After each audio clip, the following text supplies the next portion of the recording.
Tak se podíváme. Mléko, chleba, rýže, olej a samozřejmě káva. Bez kávy to nejde. Dobrý den. Kdybyste něco potřebovala, klidně řekněte ano? Děkuju. Hledám rýži, ale je tu asi 10 druhů. Jo, to tak bývá. Máme kulatozrnou, basmati, celozrnou. Na co ji potřebujete? Na kuře s rýží. Po vietnamsku.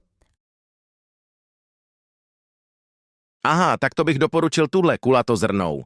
Vaří se moc dobře. Perfektní, děkuju. A kde najdu kávu?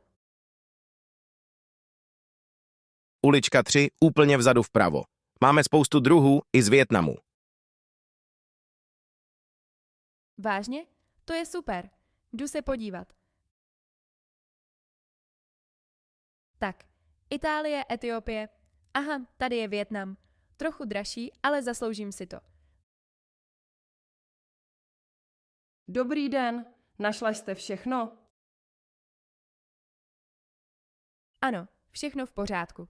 Jen jsem trochu překročila rozpočet. To se stává. Lidl je nebezpečný. Přijdete pro chleba a odejdete s půlkou obchodu. To je pravda. Máte zákaznickou kartu? Ještě ne, jsem tady nová. Aha, můžete si ji udělat zdarma v mobilu. Dává slevy.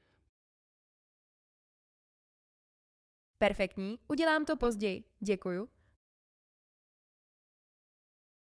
To bude 590 korun. Tady máte? Děkuju. A hodně štěstí se vším. Děkuju, nashledanou. Dobrý den. Jak vám mohu pomoci? Dobrý den. Hledám malý byt k pronájmu, jen pro sebe. Dobře. Už bydlíte ve městě, nebo jste právě přijel? Právě jsem přijel. Ještě moc neznám jednotlivé čtvrti. Vítejte tedy. Odkud jste, jestli se můžu zeptat? Z Brna. Přestěhoval jsem se sem kvůli práci. Aha, skvělé. Máme několik volných bytů. Chcete něco v centru, nebo raději levnější variantu dál od centra? Raději něco levnějšího, prosím. Jasně. Jaký máte přibližný rozpočet na měsíc? Asi 15 000 korun měsíčně. Podívejme. Mám jeden byt v Kobylisích. Je tam klid a blízko je metro. Nájem je 14 800 korun. Je zařízený? Ano, kompletně. Postel, pohovka, vybavená kuchyň. A je tam i malý balkon. To zní dobře. Potřebuji pracovní smlouvu k pronájmu. Většinou ano, nebo ručitele. Ale když jste teď přijel, můžeme to probrat s majitelem. Děkuju. Ještě nemám smlouvu podepsanou, ale začínám pracovat příští týden. To by neměl být problém. Chcete se na byt podívat dnes odpoledne? Ano, rád. Dobře. V 5 hodin před kanceláří půjdeme spolu. Skvělé, mockrát děkuju. Není zač. Každý jsme tady byl někdy nový. To je pravda. Lidé tady vypadají moc milí. Snažíme se. Uvidíme se v 5. Naschledanou. Promiňte, už skončil výdej zavazadel z letu z Paříže? Nevidím svůj kufr. Myslím, že ano. Můžete mi prosím popsat, jak váš kufr vypadá? Jasně. Je velký, šedý, má červený pásek na rukojeti. Na štítku je napsáno moje jméno. Martin Novák. Dobře. Můžete mi ukázat lístek od zavazadla? Podívám se do systému. Tady je trošku pomačkaný, stejně jako já po letu. To se stává. Podívejme. Vypadá to, že váš kufr s tímto letem nepřiletěl. Jak to? Já jsem ho v Paříži normálně odevzdal.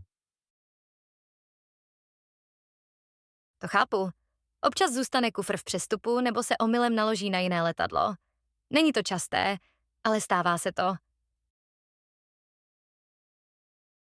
A co mám teď dělat? Mám tam všechno oblečení a pralinky pro rodinu. Nebojte se.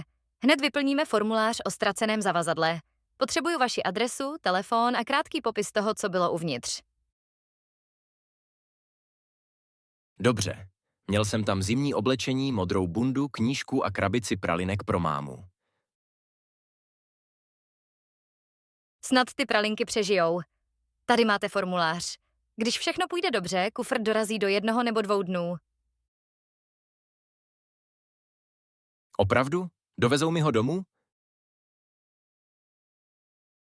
Ano, samozřejmě.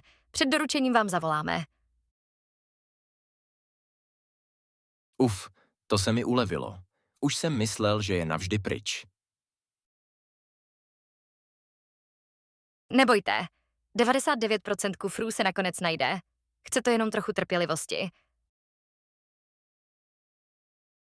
Moc vám děkuju. Umíte to dobře s nervózními lidmi. Snažím se. Vítejte v Praze, Martine. Doufám, že váš kufr a ty pralinky brzy dorazí. Když dorazí, jeden kousek máte jistý. Domluveno. Ahoj, skvělá práce. Dokončil si toto video a tvoje cvičení už přináší výsledky. Každý den rozumíš o něco lépe česky. Jestli chceš dál zlepšovat, podívej se na toto další video, které ti tu nechávám. Bude se ti líbit. Uvidíme se tam.